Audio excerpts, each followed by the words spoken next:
क्या आपने कभी ध्यान दिया है कि जब जीवन में अचानक परेशानी आती है, जब घर में बिना कारण बीमारी फैल जाती है, तब मेहनत करने के बाद भी सफलता दूर भागती है। तब सबसे पहले हमारे मन में यह सवाल उठता है कि कहीं किसी ने हमारे साथ कुछ गलत तो नहीं कर दिया, कहीं किसी ने जादू टोना तो नहीं कर दिया। आज मैं आपको एक ऐसी कहानी सुनाने जा रहा हूँ जो न सिर्फ आपके इस सवाल का जवाब देगी, बल्कि यह भी दिखाएगी कि कैसे इंसान का डर धीरे धीरे उसके विवेक पर हावी होकर उसे सच देखने से रोक देता है, और कैसे वही डर निर्दोष लोगों के जीवन को अंधेरे में धकेल देता है। बहुत समय पहले पहाड़ों से घिरे हुए एक शांत और सुंदर से गांव में नीलकंठपुर नाम का छोटा सा कस्बा था, जहां लोग दिल के अच्छे थे, पर उनके मन के भीतर एक अदृश्य भय हमेशा पलता रहता था, और वह भय था जादू टोना का डर। उस गांव में जब भी किसी के घर अचानक बीमारी आ जाती, जब खेतों की फसल बिना स्पष्ट कारण सूखने लगती, जब व्यापार घाटे में चला जाता, तो लोग मेहनत, परिस्थिति या प्रकृति को दोष देने की बजाय यह कहकर अपने मन को समझा लेते कि जरूर किसी ने कुछ गलत कर दिया है। उसी गांव में शहर से पढ़ लिख कर लौटा था अमित, जो न केवल पढ़ाई में आगे था बल्कि सोच में भी खुला हुआ था, और जो यह चाहता था कि गांव के बच्चे शिक्षा पाएं, लोग जागरूक बने और डर की जगह समझ को अपनाएं। लेकिन नियति ने उसके लौटते ही ऐसी घटनाएं घटा दी जिससे गांव वालों का वही पुराना डर फिर से जाग उठा, क्योंकि उसकी मां अचानक गंभीर रूप से बीमार पड़ गई। दवाइयां असर नहीं कर रही थी, और उसी समय उसके खेतों की फसल भी अजीब तरह से मुरझाने लगी। गांव की गलियों में फुसफुसाहट फैलने लगी कि यह सब सामान्य नहीं है, यह जरूर किसी के किए हुए काम का नतीजा है। और धीरे धीरे लोगों की नजरें जाकर टिक गई उस बूढ़ी औरत पर, जो नदी किनारे अकेली झोपड़ी में रहती थी। उस बूढ़ी औरत का नाम था मैया बाई, जो सालों से जड़ी बूटियों से घरेलू दवाइयां बनाकर लोगों की मदद करती थी। पर क्योंकि वह अलग रहती थी, कम बोलती थी और समाज की भीड़ से दूर थी, इसीलिए लोगों के मन में सबसे पहले उसी पर शक गया। जब अमित को यह सब पता चला तो उसके मन में डर से ज्यादा दुख पैदा हुआ, क्योंकि वह जानता था कि अक्सर समाज में वही लोग निशाना बनाए जाते हैं जो कमजोर होते हैं, अकेले होते हैं और जिनके पास खुद को बचाने की ताकत नहीं होती।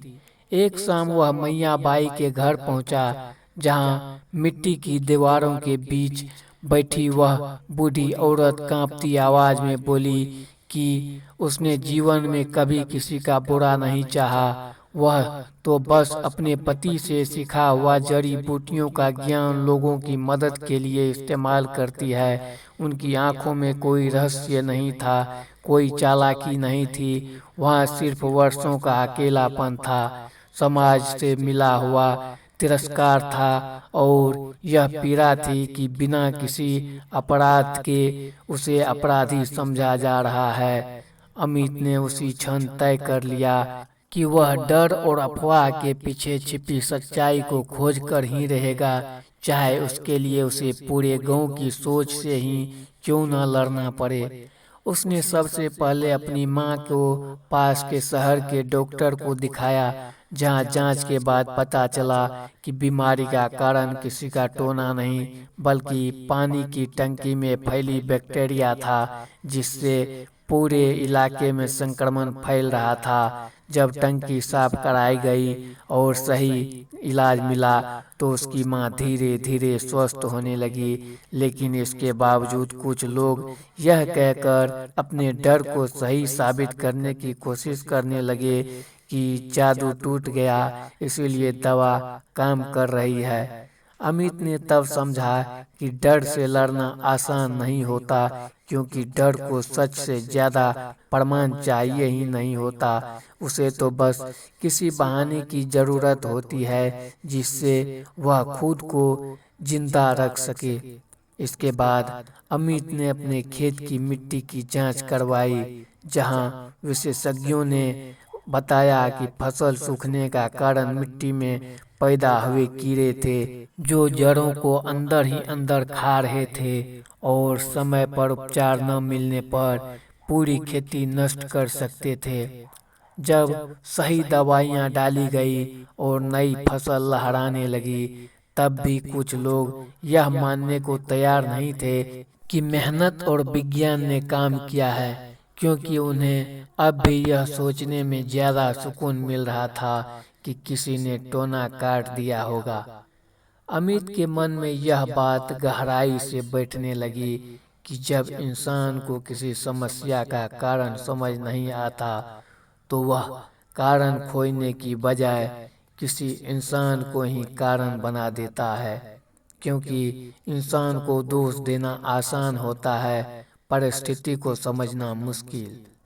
एक रात गांव में अफवाह फैल गई कि किसी बच्चे ने नदी के किनारे एक डरावनी परछाई देखी है, और देखते ही देखते लोग हाथों में मसाले लेकर मैया बाई के घर की ओर बढ़ने लगे, जैसे किसी अनदेखे दुश्मन से लड़ने जा रहे हो। उस भीड़ के सामने अमित खड़ा हो गया और उसने शांत लेकिन दृढ़ आवाज में कहा कि अगर हर बीमारी और हर नुकसान का कारण जादू टोना होता तो डॉक्टरों, किसानों और वैज्ञानिकों की जरूरत ही क्यों पड़ती। उसने आगे कहा कि आज हम एक बूढ़ी औरत पर शक कर रहे हैं, कल किसी और पर करेंगे, क्योंकि डर कभी संतुष्ट नहीं होता, वह हमेशा किसी नए शिकार की तलाश में रहता है।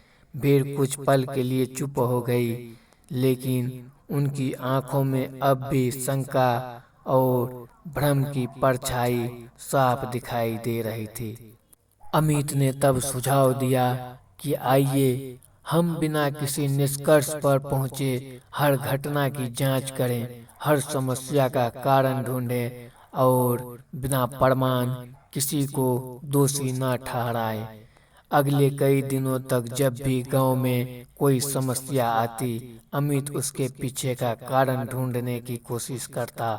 कभी मौसम की वजह से नुकसान होता, कभी गंदे पानी से बीमारी फैलती, कभी तनाव और डर के कारण लोगों को अजीब सपने आते।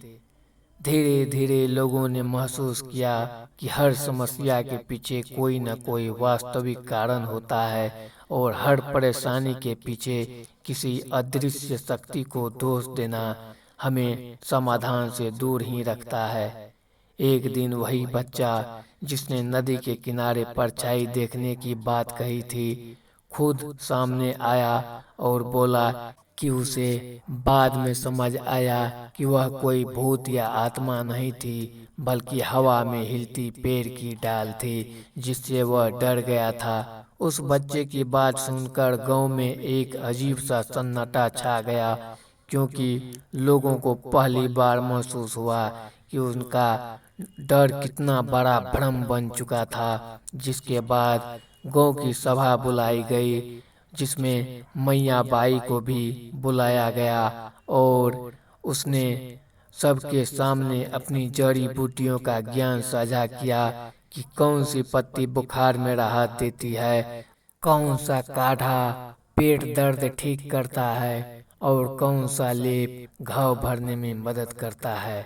उसने बहुत सरल शब्दों में कहा कि यह कोई जादू नहीं, यह प्रकृति का विज्ञान है जिसे पीढ़ियों से लोग अनुभव के आधार पर सीखते आए हैं। तभी एक बुजुर्ग व्यक्ति खड़े हुए और बोले कि सालों पहले उनकी माँ को भी इसी मैया बाई ने ठीक किया था, लेकिन डर और अफवाह के कारण हम अपने उपकार भूल बैठे और निर्दोष को दोषी बना दिया। सभा के अंत में अमित ने कहा कि जादू टोना सच नहीं है, लेकिन डर पूरी तरह सच होता है और अफवाह झूठी होती है, लेकिन उससे पैदा होने वाला नुकसान बहुत वास्तविक होता है। उसने यह भी कहा कि कुछ लोग अंधविश्वास फैलाकर अपना फायदा उठाते हैं, लेकिन असली शक्ति हमारे भीतर होती है। सोचने की शक्ति, सवाल पूछने की शक्ति और सच स्वीकार करने की शक्ति। कुछ महीनों बाद नीलकंठपुर पूरी तरह बदल चुका था, क्योंकि अब लोग बीमारी होने पर डॉक्टर के पास जाते थे, फसल खराब होने पर वैज्ञानिक सलाह लेते थे और डर की जगह समझ को अपनाने लगे थे। मैया बाई, जिसे कभी जादूगर नहीं कहा जाता था, अब वही लोग प्यार से दादी माँ कहने लगे थे और उसके अनुभव को सम्मान की नज़र से देखने लगे थे। जब अमित ने गांव में अपनी लाइब्रेरी का उद्घाटन किया तो उसने दीवार पर एक पंक्ति लिखवाई, जहाँ डर होता है वहाँ जादू दिखाई देता है और जहाँ समझ होती है वहाँ सच नजर आता है। उस दिन मैया बाई ने मुस्कुराकर कहा कि बेटा, असली टोना तो डर है और असली मंत्र समझ, क्योंकि डर इंसान को इंसान से लड़ाता है और समझ इंसान को इंसान से जोड़ती है। और यही है इस कहानी का सबसे बड़ा सच, कि जादू टोना नहीं होता, लेकिन अंधविश्वास होता है। डर बीमारी बना सकता है और समझ इलाज बन सकती है, अगर हम सच देखने की हिम्मत रखें तो।